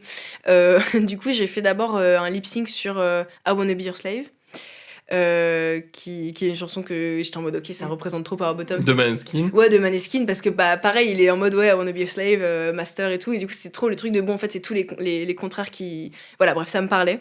Et c'était très Power Bottom, donc j'étais en mode c'est une très bonne chanson de présentation. Et ensuite, du coup, j'ai fait une chanson à moi, à la guitare, voix, et j'ai un peu enchaîné les deux, et ça a fait une performance, quoi. Et voilà. Et ça a été reçu comment alors? Bah, trop bien. En plus, il y avait pas encore énormément de drag king, donc c'est le moment où ensuite tous les drag kings qui sont déjà un peu dans le game se ruent sur toi à la fin, tu parles, tu rencontres tout le monde. Et ensuite, je me suis fait booker direct, en fait, par notamment Eden Lavidange au Cabaret des Possibles. Enfin, tout s'est enchaîné très vite, quoi. Et du coup, il y avait une bienveillance et un accueil qui était incroyable. Enfin, ouais. Et toi, tu t'es senti comment sur scène? Parce que c'était aussi une de tes premières scènes. Alors, c'était pas une de premières. Enfin, j'ai pas mal non, mais fait de la scène avant. Tout du moins de cette manière-là. Ah oui, bien sûr, en termes de drag king. Ah, mais Ouais. moi, déjà, j'étais un peu stressée. J'avais préparé une choré et tout. Maintenant, je prépare jamais de choré, mais j'avais préparé quand même pas mal de trucs. J'étais en mode, ok, en plus, comme je savais pas c'était quoi vraiment un drag show, j'en avais vu qu'un dans ma vie. J'étais en mode, j'espère que je suis pas totalement à côté de la plaque. Mais du coup, non, je me suis sentie trop bien. J'étais trop bien sur scène, j'étais en king, je me sentais bien dans mon genre, c'était hyper drôle, j'avais tout donné. Et j'y allais un peu comme ça parce que j'étais un peu insouciant, je savais pas trop c'était quoi les enjeux, juste j'ai foncé quoi. Je suis bélier, hein, by the way, pour les gens qui se demandent. Je suis bélier ascendant verso, voilà. Et du coup, genre, c'était vraiment ce truc de je fonce et je me sens trop bien et voilà. Et après, j'avais déjà fait de la scène parce que j'ai fait de la musique de rue, notamment à Berlin, donc j'avais déjà joué en public où j'avais déjà eu ce truc de ok, je joue ou je fais quelque chose devant les gens, mais j'avais jamais lip-synqué parce que c'est encore différent, c'est la corporalité, alors que d'habitude, je suis avec ma guitare, je bouge pas. Du coup, non, c'était hyper euphorisant. Et de devenir, du coup, drag king, c'était la suite logique à tout ça. C'est-à-dire que t'as aimé ce moment et ouais, donc, bah fallait voilà. que ça continue, quoi. Ouais, tout s'est enchaîné. En fait, moi, j'avais pas. Enfin, j'étais loin d'imaginer qu'en fait ça deviendrait mon métier, hein, pour être honnête. Je savais pas que c'était possible. Et du coup, c'était vraiment ce truc de je le fais par passion, je le fais par élan, un peu même presque vital. Et du coup, j'ai continué à performer. Et puis, comme du coup, ça avait bien plu à ce moment-là, en fait, je me suis fait booker par Aiden. Et puis, il y avait Victor Lemort aussi, il me semble, à cette soirée-là. Ou à une soirée d'après, je sais plus. Bon, enfin, en tout cas, il y avait des drag kings en fait, qui passaient par là, qui ensuite te bookaient. Je me suis aussi fait booker chez quelques queens directement. Du coup, enfin, tout s'est passé très vite. Et puis voilà, en fait, ouais, voilà, j'ai continué à performer, à faire un peu mes expériences de scène. Je me suis un peu mis au make-up. Et justement, c'est quoi le make-up de Power Bottom? Comment on le reconnaît? C'est quoi un peu son style? Bah, une fois de plus, c'est assez fluide, hein. J'ai plus des grandes périodes de make-up. Au début, c'est simple, j'avais juste une moustache, un peu de mascara avec des paillettes pour camoufler. Parce que les paillettes, ça rend toujours bien. Donc, si tu sais pas te maquiller, conseil, mais juste plein de paillettes, ça rend toujours bien. Petit moment astuce. Ouais, en tout cas, moi, c'était ma stratégie, clairement, au début. Et puis toujours maintenant, hein, mais toujours, en tout cas au début particulièrement. Et du coup, bah, ouais, voilà. Donc, au départ, c'était ça. Ensuite, je me suis un peu motivée. Je sais pas trop c'est quoi. Je pense qu'il y a certains mugs, enfin certains visages en make-up qui sont propres à moi, ou en tout cas que moi j'associe à moi et qui me sont chers. Mais après, je change parfois de moustache. Je pense qu'en ce moment, c'est vrai que j'ai souvent des paillettes. C'est un peu ma marque. C'est vrai que j'intègre toujours des paillettes d'une certaine manière. Maintenant, moins systématiquement. Parce que maintenant, je fais plus de l'UV. Donc maintenant, mais c'est plus la signature UV que j'aime bien. C'est-à-dire qu'en gros, ton maquillage rend un effet très flashy, très néon. Ouais, voilà. Et s'il y a des lumières UV, enfin violettes, en fait, ça sort. Enfin, dans le noir, ça brille, quoi. C'est une sorte de lumière. Et j'aime bien être la source de la lumière. Parce que souvent, quand t'es sur scène, bah, t'as toutes les lumières en face de toi et c'est sur toi. Alors que là, c'est une sorte de mouvement inverse où en fait, c'est toi qui émane une forme de lumière. Donc, c'est un peu drôle. Enfin, j'aime bien ce truc, c'est marrant. Et du coup, ouais, voilà. Du coup, un peu des éléments comme ça, signature que j'aime bien et que j'utilise souvent. Et dans Power Bottom, tu mets quoi? Comment t'as construit ce personnage de Power Bottom? Est-ce que Power Bottom est une extension de toi? Est-ce que c'est toi? Et qu'est-ce que tu mets dedans que tu n'as pas dans Chat au quotidien? Bah, pour moi, je l'ai souvent formulé comme étant une sublimation de moi-même. Parce que du coup, je suis beaucoup dans cette recherche de ce qui me fait sentir bien, de ce qui me fait ce qui me rend euphorique, ce qui me rend heureux, etc. Donc je le vis un peu comme ça. Après, je sais que je l'ai pas construit comme étant un personnage séparé de qui je suis. Pour moi, c'est plus une sorte d'extension, sublimation de moi de base. C'est plus c'est une forme d'expression, c'est un moyen d'expression, c'est un moment où en fait je peux exprimer les choses que d'habitude j'ai plus de mal à exprimer ou qui sont moins tout simplement, on va dire, juste adaptées à être exprimées le reste du temps. C'est-à-dire que le drag, c'est quand même une forme très exagérée et très paroxystique de soi. Enfin, c'est quand même intense. Et du coup, ouais, pour moi, c'est vraiment un moyen d'exploser et en fait de montrer un truc que juste je peux pas montrer dans la vie de tous les jours ou un moyen d'expression qui est hyper libre et hyper jouissif en fait. Enfin, voilà. Qu'est-ce que Power Bottom revendique ? C'est quoi sa lutte à lui ? Bah, il y en a beaucoup, mais je pense que celle qui me concerne le plus, en tout cas ce qui m'a menée à faire du drag et du coup à incarner Power Bottom sur scène, c'était la fluidité de genre, de sexualité, cette liberté d'expression de genre, de se sentir bien avec soi-même. Et puis après, il y a énormément d'enjeux. Il y a aussi ce truc de, par exemple, je performe souvent avec la poitrine dénudée, mais pour moi c'est une forme de revendication féministe. Pour moi mon drag il est très féministe en fait on peut se mettre torse nu aussi quand on a de la poitrine au même titre que les gens qui ont un torse. Enfin, du coup il y a plein d'enjeux en fait pour de luttes qui pour moi se cristallisent sur nos corps en fait quand on performe. Et pareil tout ce truc de poils, de muscles, toutes ces choses d'énormes qui sont un peu remises en question et qui viennent se cristalliser sur le corps, parce que pour moi, justement, les corps, c'est un support de lutte, et du coup, pour moi, le montrer sur scène, ça fait partie de la lutte, ça fait partie de rendre visibles des choses qui ne le sont pas, de dire à des gens, en fait, c'est OK, vous pouvez faire ça, ton corps, il n'est pas bizarre, tu as aussi la permission de faire ça, ça peut être beau, ça peut plaire, ou pas, mais en fait, qu'est-ce qu'on s'en fout ? Enfin, voilà, pour moi, c'est aussi ça l'enjeu, c'est un peu de souffler un truc de liberté à la fois pour moi-même et je l'espère pour les autres, quoi. Mais être une sorte d'inspiration ou avoir un côté un peu inspirant, quoi. en tout cas moi je sais que j'aurais aimé avoir des modèles comme ça, on va dire comme, mais même pas forcément, là je parle pas forcément de moi-même, mais oui, juste non. avoir des artistes autour de moi qui montent sur scène et qui sont queer. Pour moi c'est un truc qui aurait énormément aidé la personne que j'étais il y a 10 ans. Et du coup, je me dis, mais en fait, c'est vital de montrer nos corps, de montrer qui on est, de montrer des choses qui paraissent bizarres, justement pour montrer que finalement, ça peut être beau ou qu'on peut être heureux, ou enfin voilà, que c'est possible aussi, juste tout simplement. Et du coup, pour moi, en tout cas, c'est aussi ma démarche, c'est sûr. Oui, d'avoir des représentations positives, entre guillemets, c'est-à-dire d'avoir quelque chose qui est cool, ok, que c'est pas un problème, qu'on peut vivre comme on est, vivre libre d'une certaine manière. Oui, voilà, trouver son euphorie dans en fait le défonçage des codes de genre en fait. Et aussi le drag pour moi c'est un moyen d'exprimer de la colère, mais du coup de la canaliser et dire que c'est ok aussi d'être vénère et qu'on a le droit de l'exprimer. Enfin voilà, c'est un mélange de plein de choses. On a le droit de revendiquer des choses, on a le droit d'être en colère, on a le droit d'exprimer une forme de violence, on a le droit d'affirmer qui on est. Enfin, mais voilà, tout ce truc autour de la violence, pareil, c'est dans mes carnets, dans le documentaire. Manon, du coup, dans Devenir roi, l'a mis. Mais pour moi, cette fameuse semaine charnière, j'ai beaucoup écrit. J'ai tenu une sorte de journal à la fois de testostérone et de drag king et de on sait pas trop, de gros bordel qui se passe à ce moment-là. Et pour moi, en fait, les premiers mots que j'ai mis sur ma première performance, c'était une violence qui soigne. Et pour moi, le drag, c'est exactement ça. C'est genre une forme de violence qui te permet en fait de prendre soin de toi, parce que c'est pas une violence qui fait mal ou qui blesse ou qui est agressif envers d'autres gens. C'est une forme de violence qui te permet d'affirmer qui t'es et de trouver la force de montrer ton corps, même si en fait ton corps il est souvent dévisagé, enfin regardé, observé, il est souvent moqué, etc. Et du coup c'est une violence qui te permet d'arriver et de dire en fait ça c'est moi et je vous emmerde tous. Et du coup voilà, c'est une forme de violence réparatrice en fait, une sorte de violence libératrice qui fait face à celle qui d'habitude te détruit en fait en face. Et pour moi c'est ça le drag. Tout simplement. Tout simplement. Comment tu t'es retrouvé à être le premier drag king de Madame Arthur ?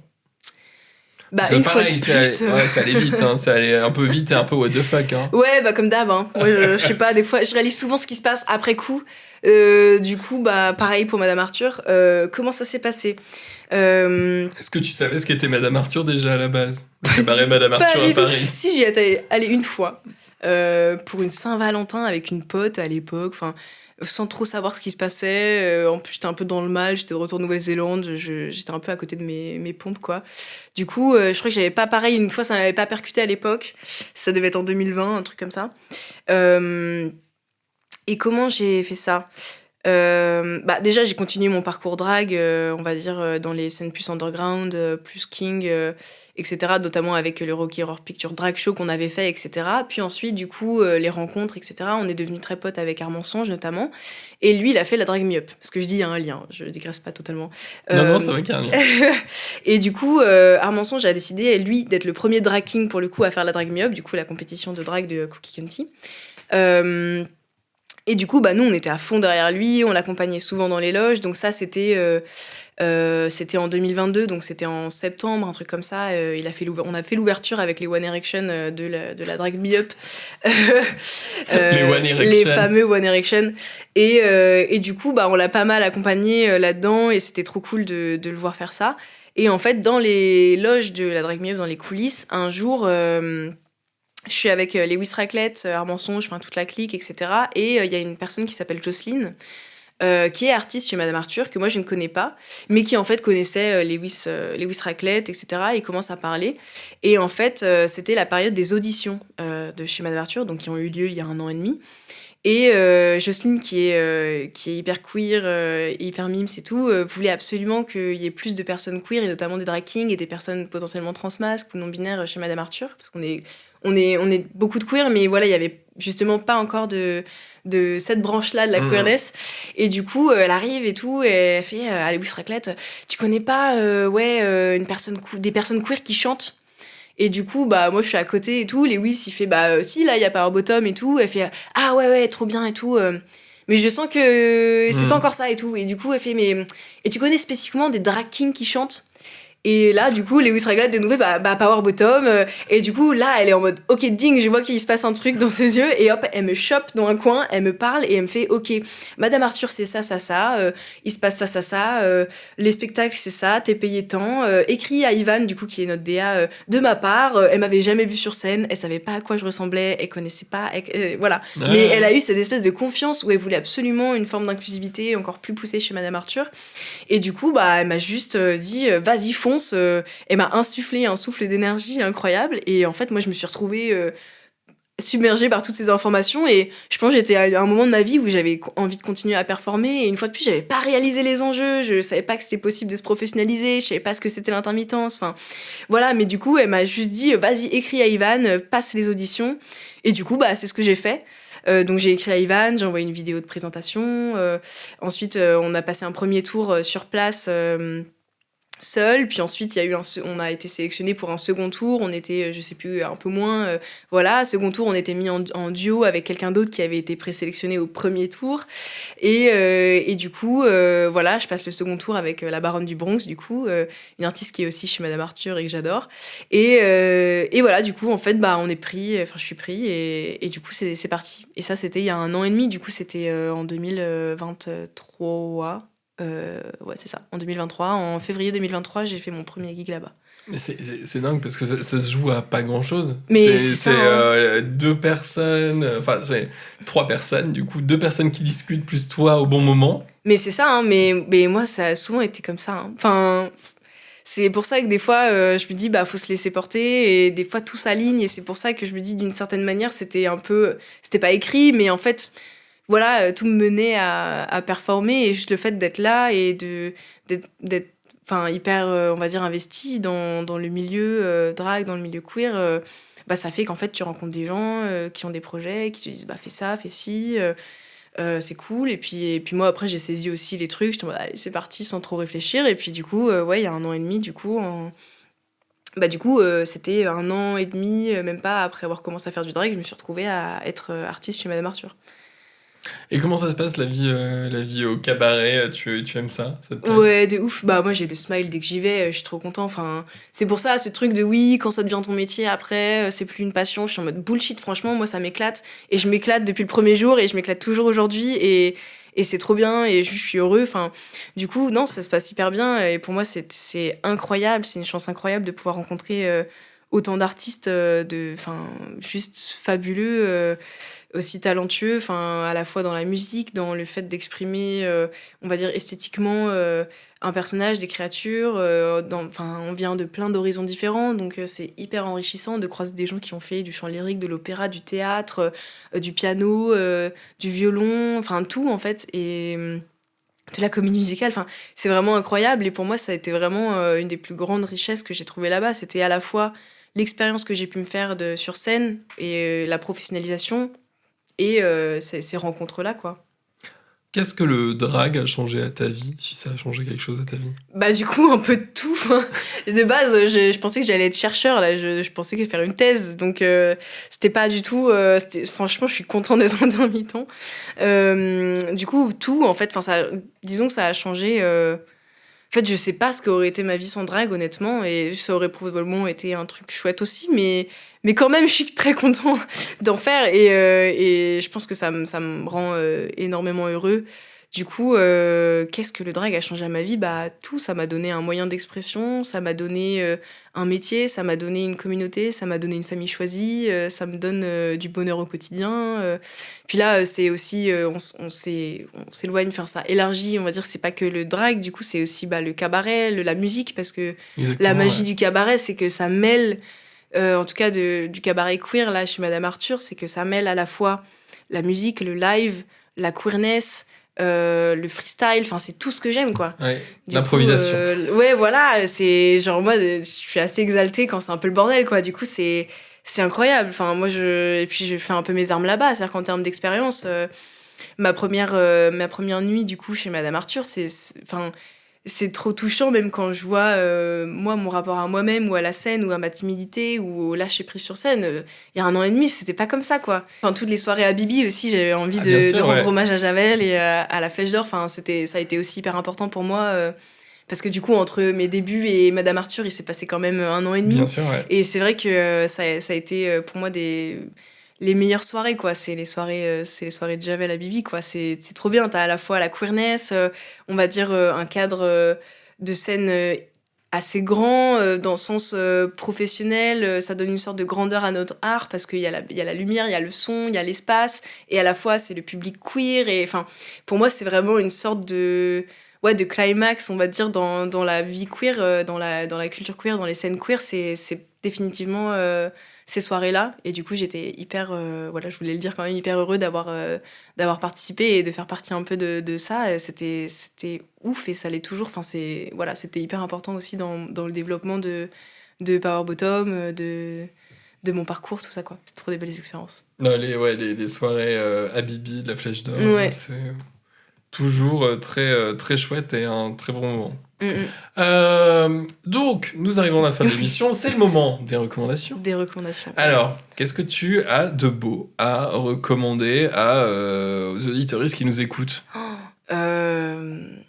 C'est dur comme question, mais déjà, je pense que je commencerai juste par dire d'aller en show, parce que la culture drag, elle reste, pour moi, elle reste en tout cas live, elle reste dans les scènes locales, de où vous habitez, voilà. Et de sortir aussi voir des drag kings, notamment, parce qu'on est quand même beaucoup moins visible, et il y a plein de shows drag kings qui sont juste incroyables et hyper inventifs, et il y a encore ce truc underground où genre tout est possible. Enfin, c'est très exaltant comme moment. Et aussi des shows cabaret, j'ai envie de dire, en tout cas moi je connais ceux de Paris un peu. Je peux vous dire d'aller voir La Bouche, par exemple, qui sont tenus notamment par des artistes de Madame Arthur comme Billy Larme à l'œil. La Bouche, il y a le cabaret Poussière avec Martin Dust, il y a aussi le cabaret de Monsieur K. Enfin, il y a il y a plusieurs espaces comme ça qui sont au croisement de la musique, du live et de la queerness, que je ne peux que recommander parce que c'est souvent des moments un peu suspendus et c'est plein de choses à la fois, d'émotions, de beauté. Je peux que recommander ça déjà.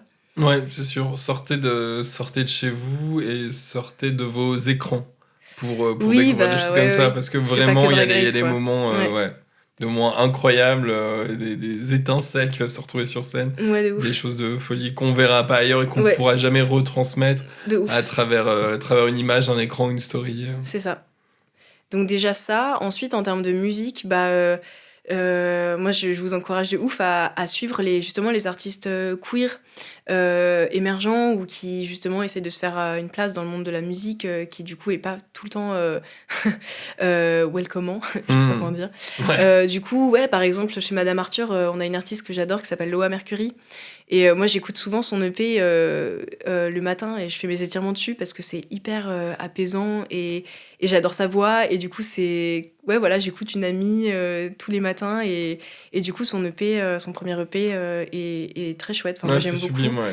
Du coup, Loa Mercury. Loa Mercury, carrément. Ensuite, dernièrement, Camion Bibi, par exemple, que Je j'aime. connais pas ça. Ah, c'est un. Ouais, voilà, écoute, franchement, c'est très marrant, c'est très chouette. Du coup, pareil, c'est un groupe de personnes queer assez vénères. Bip Bip. Camion Bibip. Ok. Et donc, tous ces artistes-là, en fait, qui sortent des sons, qui sont souvent indépendants, qui font ça avec leurs propres moyens. Enfin, voilà, en fait, je trouve hyper important de les soutenir et d'écouter leur musique, de parler d'eux, d'aller à leur live. Et souvent, en fait, c'est les meilleurs moments parce que c'est des espaces-temps, en fait, où ces lives-là, ils apportent énormément. Il y a un échange à la fois avec le public, avec les gens sur scène. C'est des trucs qui nous parlent à nous. C'est des artistes qui sont encore au début. Voilà, du coup, je pourrais recommander ça, en tout cas, déjà. Ah bah, c'est très bien. C'est très bien. Et moi, je vais recommander une bande dessinée ou un roman graphique. En fait, qui m'a fait penser à toi parce que au moment où on s'est rencontrés pour préparer l'interview, je passais en librairie et j'ai vu un livre qui s'appelle Genre queer de Maya Kobabe.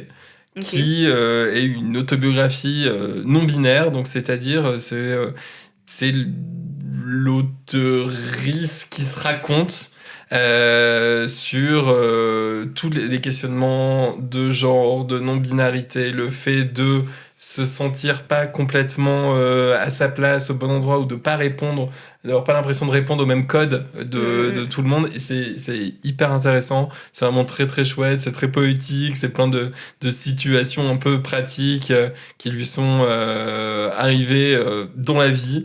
Et donc voilà, genre queer, c'est aux éditions Casterman. C'est une traduction. Le livre à la base, Ah oui, c'est je l'ai Gender lu, ouais, Queer. effectivement. Ouais, je l'ai lu. Ouais, et c'est très chouette, c'est très poétique, c'est très doux. Voilà, ça peut aider à en savoir plus si vous vous posez des questions, si vous avez envie de prolonger un petit peu ce podcast de manière écrite, on va dire. Voilà. Oui, trop bien. Et donc, une autre recommandation. Oui, je me dis en termes de film, là il y a Javel Habibi du coup justement qui a sorti un nouveau film documentaire il me semble qui s'appelle Habibi, chanson pour mes amis, sur justement les soirées Habibi à la Flèche d'Or et je ne l'ai pas encore vu mais je ne peux que déjà vous le recommander parce que je sais que ça va être super et j'ai moi-même hâte de le voir. Et voilà. Et d'ailleurs, en termes de recommandations, même si c'est pas forcément hyper... les thèmes sont pas queer en soi, du coup, l'amie avec qui je faisais les dessins avant, je viens d'y penser, quand j'étais au collège, s'appelle Paulina Spuches et elle fait des BD et elle en a fait une sur Viviane Mayer et sur les Sœurs Brontë. Et c'est des dessins incroyables, donc pareil, je ne peux que vous encourager à aller lire ces BD. Ah bah oui, je veux voir ça, moi. J'avais Ouais. trop envie. Et bien voilà, quelque chose à rajouter? Bravo les queers. Bravo les queers. Est-ce que tu as passé un bon moment? Ouais, de ouf. Ah bah trop bien. Et est-ce que tu recommandes? Bah oui, Du coup. toujours. Eh ben, merci Je vous beaucoup. recommande surtout pas de m'écouter, ça serait bizarre de dire ça. Ah non, mais c'est vrai que bien sûr, on peut aller sur Spotify, écouter. Faut chercher chat, mais c'est assez dur à trouver, hein. Ah oui, mon EP, tu parles? Ouais. Oui, de c'est ton vrai que j'ai EP. sorti un EP.